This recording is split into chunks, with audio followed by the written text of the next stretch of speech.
This is Stuart Kimball reading for Jordan Rameh. Though Mario and Rabbids Sparks of Hope builds on the core idea of its predecessor Kingdom Battle, its formula makes some big departures too. Most notably, Sparks of Hope outright transforms the flow of combat, dropping the grid-based movement and strict action economy of Kingdom Battle to incorporate a wider variety of meaningful choices that you can make for each character on their turn. The result is a combat experience that feels akin to what you might find in a tabletop role-playing game like Dungeons & Dragons, where movement economy, all available movements, and action economy, every possible action, influence one another. Taking place after the events of Kingdom Battle, Sparks of Hope sees Mario, Luigi, Princess Peach, Beepo, and their new Rabbid friends banding together to defeat a mysterious monster known only as Cursa. To do so, they'll have to partner up with various Sparks, a fusion of Lumas and Rabbids, and travel to a variety of planets throughout the galaxy, where they'll run into and also team up with Rabbid Rosalina, Bowser, and a mysterious Rabbid that only goes by Edge. Like its predecessor, Sparks of Hope is a turn-based strategy adventure game where the heroes and villains take turns moving through a self-contained stage and shooting at each other. I got the chance to play a good 3 hours of Sparks of Hope at a preview event, which included the game's prologue, first world, and a later world partway through the game. I really enjoyed my time with Sparks of Hope. The far more cinematic direction of the plot and further personalization of the Rabbids injects a lot of fun charm into the story. I'm especially fond of Rabbid Peach, whose voice actor does a marvelous job of dripping hilariously stereotypical mean girl energy into every line. Feeling bad, literally.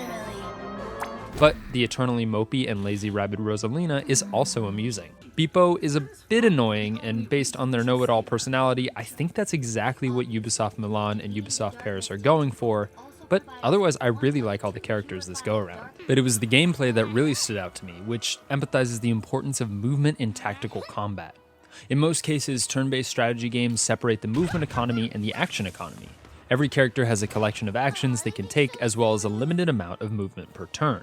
And while one economy can affect the other, like a character moving towards an enemy to get them in range for an attack, the two generally do not mix. When they do mix, it's almost always in the form of an action complementing movement, like an attack that moves a character closer to their target or an ability that makes a character invisible. However, it's rarer for these type of games to have movement influence the action economy, allowing you to take special actions by moving. This results in a lot of tactical turn-based games where movement is the most boring part of combat, as it's just how you go from point A to point B. When I spoke to Mario plus Rabbids Sparks of Hope associate producer Quentin Correggi, he told me that the development team got a lot of positive feedback in regards to Kingdom Battle's movement economy.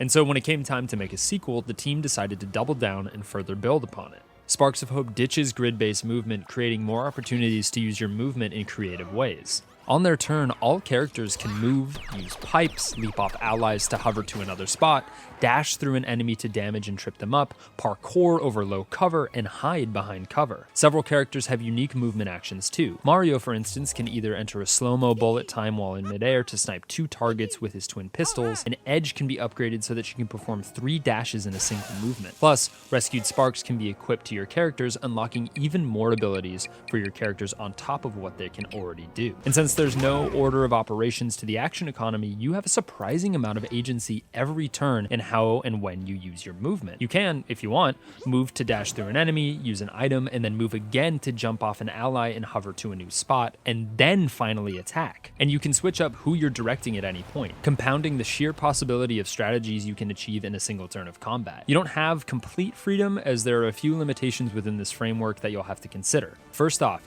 even if every character can take any of their actions that they want and do in whatever order they want, they're limited to only 2 actions per turn. And second, once a character takes their action, they can no longer use any of their movement. A character can still use their full movement economy after using an item, their special technique, or one of their 2 spark abilities though. As Correggi explains it, the second rule is to ensure that players still prioritize reaching cover as part of the tactical experience of combat. Originally, the game didn't have that second consideration, allowing players to easily direct their characters out of cover to attack enemies, and then retreat back to cover in the same turn, unintentionally transforming strong close-range fighters like the shotgun-wielding Peach and combat gauntlet-toting Rabbid Mario into devastating hit-and-run specialists. I like this new structure as it encourages you to pay more attention to what sort of movement options you have first. That's where the real-time elements really come into play, as many allow you to use your movement to attack enemies.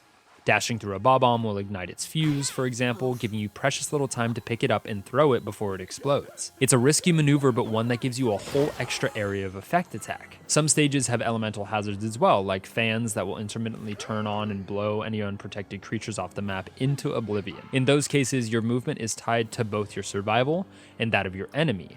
You need to be wary of the fans on your turn and conscious of how you can move about the map to get the fans to blow away your opponent. The greater movement economy isn't the only big change in Sparks of Hope. The game also kicks off with you having a wider option of characters to choose from. Kingdom Battle sees you begin with only Mario, Rabbid Peach, and Rabbid Luigi, with more characters joining your party throughout the story. But in Sparks of Hope, you can form your party of playable characters from the initial pool of 6. Mario, Luigi, Peach, Rabbid Mario, Rabbid Luigi, and Rabbid Peach.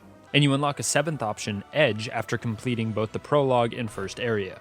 You just have a lot more choice early on. It's a lot to keep track of and experiment with, but man, it all results in an incredibly fun game that I cannot wait to play in full. Every battle felt like an opportunity to switch things up and try something new in order to further refine how to get most out of my movement and each character's unique skill set. Even after the whole 3 hours I had, I still left the preview event thinking about how I hadn't gotten the chance to try absolutely every combination possible. Sparks of Hope is definitely a game to look out for, coming to Switch on October 20th.